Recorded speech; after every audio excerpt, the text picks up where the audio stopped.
শীতের বড়ি দেওয়া শুরু করেছি বন্ধুরা। আজকে দেবো নকশা বড়ি। আর এই জন্য আমি কি করছি, ফেটানো বা দাব তোলাই যাই বলি, তো শিলের উপরে দাবটা তুললে কি হয়, ফেটালে ভালো হয়। মানে এতে আর চাপ দিতে হয় না, শিলটা তো ভারী, অনেকে টাবে করে গামলাতে করে, তো আমি করি না ওটাতে। আমার শিলের উপরে সুবিধে হয় আর খুব ভালো ফেটানো হয়। আর এটা ফেটানোর সময় শুধু নুন দিয়েছি, আর কিছু দিইনি। আর নকশা বড়িতে একটু বেশি সময়ই দাবটা তুলতে হয়, খুব ফেটাতে হয়। আর ওদিকে বৌমনি তো বড়ি দেবেই, বৌমনি নকশা বড়িটা ভালো দেয়, আর আমি দাব তুলতেই থাকি। হাত বন্ধ করলে চলবে না, এই হাত ঘোরাতেই হবে সবসময়, নয়তো ফেটানোটা বন্ধ হয়ে গেলে দাবটা পড়ে যাবে, তখন বড়িটা আর হালকা হবে না। আর এই শীতে যখন খুব শীত হয় তখন বড়িটা ভালো হয়। আর এখন হালকা মানে রোদটা খুব মিঠে রোদ, তো মিঠে রোদে নকশা বড়িটা ভালো হয়, ফাটবে না বা ভেঙে যাবে না। গরমে তো নকশা বড়ি দেওয়া যায় না, তাই আজকে নকশা বড়ি আর গয়না বড়ি যাই বলি, আজকে এই গয়না বড়ি দেবো। হয়ে গেছে ফেটানো, এটা দাব উঠে গেছে, এটা এবারে এইটাকে দেওয়া যাবে। আর আমরা বড়িটা দিই কিসে, বড়িটা হচ্ছে পোস্তর উপরে দেওয়া হয়, আর আমরা আজকে দেবো সাদা তিলের উপরে। সাদা তিলের উপরেও দিলে স্বাদটা ভালো লাগে, কারণ তিলের স্বাদ এমনিতেই সুন্দর, আর তিল খাওয়াও শরীরের পক্ষে ভালো। আমরা তিলের উপরে দিয়ে থাকবো, সাদা তিল।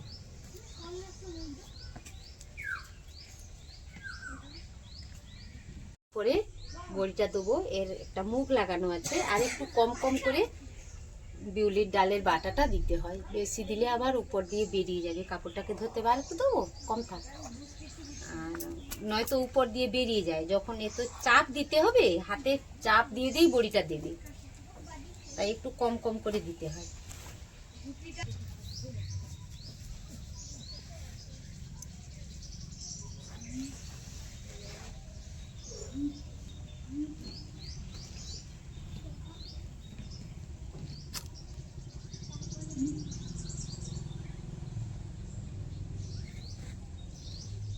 ফাটানো হয়েছে বৌনি, দাব উঠেছে ভালো, একটু কম বাটা আছে।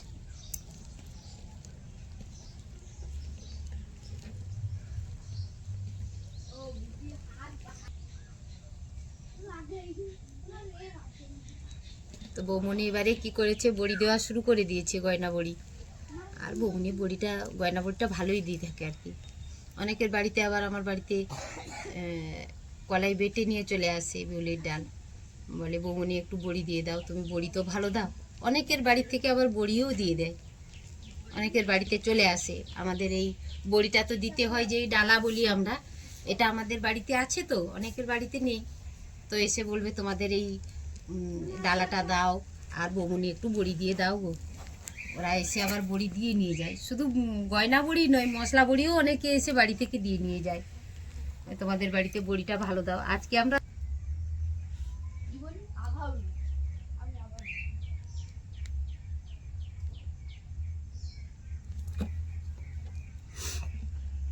গয়না বড়ি খেতে ভালো, ডালের সঙ্গে ডাল, আলু মাখা, ঘি, লেবু আর গয়না বড়ির ভাজা, খুব টেস্টি লাগে খেতে। নিরামিষ হলে তো কথা নেই, আমাদের বাড়িতে তো নিরামিষ লেগেই থাকে, কারণ একটু বার ব্রত মানা হয়, তো তাই। আর বাড়িতে আত্মীয় স্বজন এলে নকশা বড়িটা ভেজে দিলে থালাটা দেখতেও খুব সুন্দর লাগে। ওই যে বাম হাতে যে কাঠিটা আছে না, ওটা দিয়ে কাটতে হয়, আর ওইদিকে বাম দিকে জলের বাটি রাখা আছে, ওই বাটিতে ওই কাঠিটা ডুবিয়ে নিতে হয়, তাহলে কি হয়, এই যে ডাল বাটাটা ঘুরোচ্ছে, তা সেটা থেকে কেটে নিতে সুবিধা হয়। তো আমরা আজকে বিউলির ডালের দিচ্ছি, আমরা মসুর ডালেরও গয়না বড়ি দিয়ে থাকি বা মশলা বড়িও দিয়ে থাকি, দু রকমই ডালের হয়। তবে বিউলির ডালের বড়ির আবার একটা আলাদা রকম স্বাদ হয়, আবার যখন মসুরির ডাল দিই, ডালের বড়ি দিই, তখন আবার তার একটা স্বাদ আলাদা হয়, দু রকমই।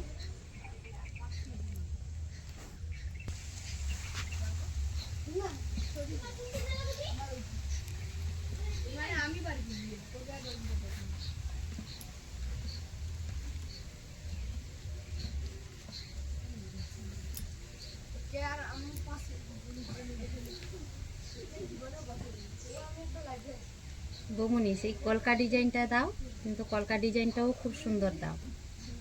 আজকে প্রথম দিন দিচ্ছে তো, দিতে দিতেই সব হাত একদম ঘুরে যাবে, আর স্পিডিও দিতে পারবে, আর সব ডিজাইনগুলোও মনে চলে আসবে।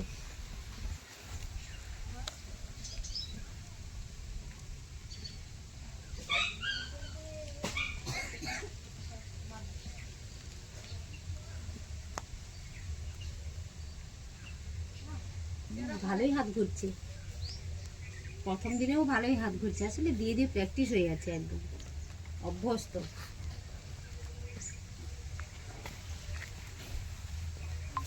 এটা এটা একটু পেপারটা একটু চেপে ধরো তো বাবা, নয়তো নিচের দিকে দিয়ে দাও, ওইটা উঠছে, তাহলে এটা গুছিয়ে দিচ্ছে তিলটা। আজকে হাওয়া দিচ্ছে খুব।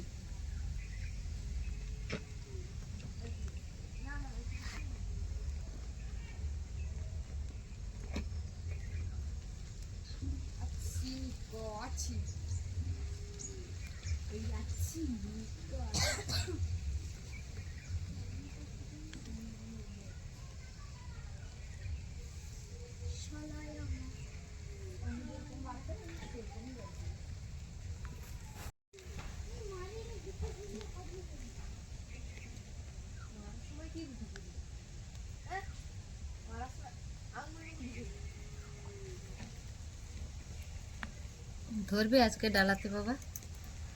দুটো তো হয়ে গেছে, রে শেষ হয়ে গেছে, কাপড় আর নেই। একটু আছে।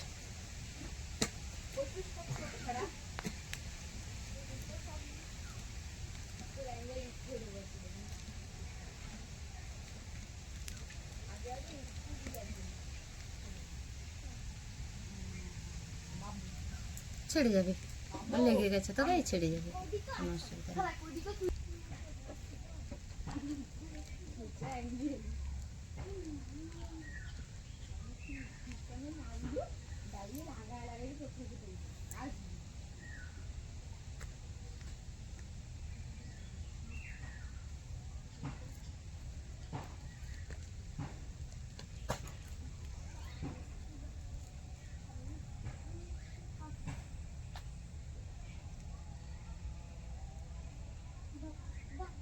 বাটাটা বেশি শক্ত না ঠিক আছে রে? একটু শক্ত আছে। একটু শক্ত আছে, এই জন্য বেশি চাপ দিতে হচ্ছে তো।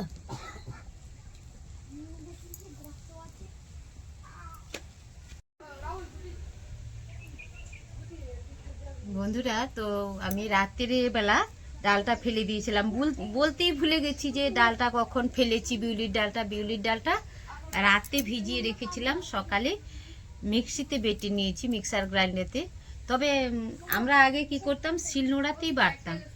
তো এখন তো ভীষণ সময়ের অভাব, চাষের জন্য কাজ করতে যেতে হয় মাঠে, আবার এসে কাজ করতে হয়, এই জন্য এখন আর মানে হয়ে ওঠে না বেটে নিই। আর আগে তো আমরা আরও গোটা বিউলির ডালকে, এটাকে ছাঁটাই বিউলি বলে, আমরা আগে কি করতাম, গোটা বিউলি মাঠে চাষ হতো, সেটাকে চাকে ভেঙে নিয়ে আসতাম, চাকে ভেঙে সেটাকে কুলোতে উড়িয়ে তারপরে রোদে ভিজিয়ে রাখতাম। সেটাকে আবার কি করতো, খোসা থাকতো, তো খোসাটাকে ধুয়ে বের করতে হতো। বের করে আবার সেই খোসার থেকে কালো কালো যদি কিছু থেকে থাকে, সেটাকে আমরা বের করতাম, বড় বড় থালাতে নিয়ে বসে বসে বেছে দিতাম, বেছে দিয়ে তারপরে শিলনোড়াতে বেটে আমরা তারপরে বড়ি দিতাম।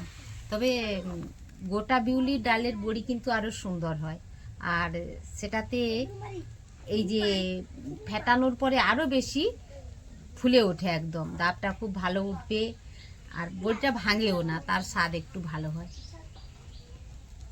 ঘরে তো ডাল হতো আগে, বিউলির ডাল।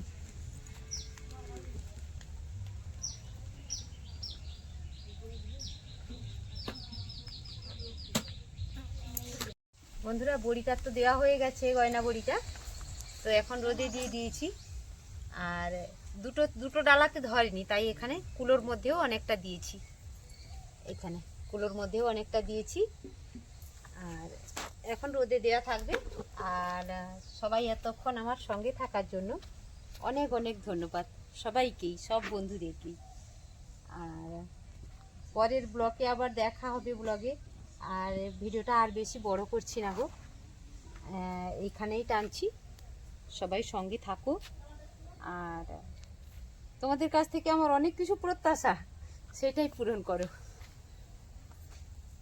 রোদটা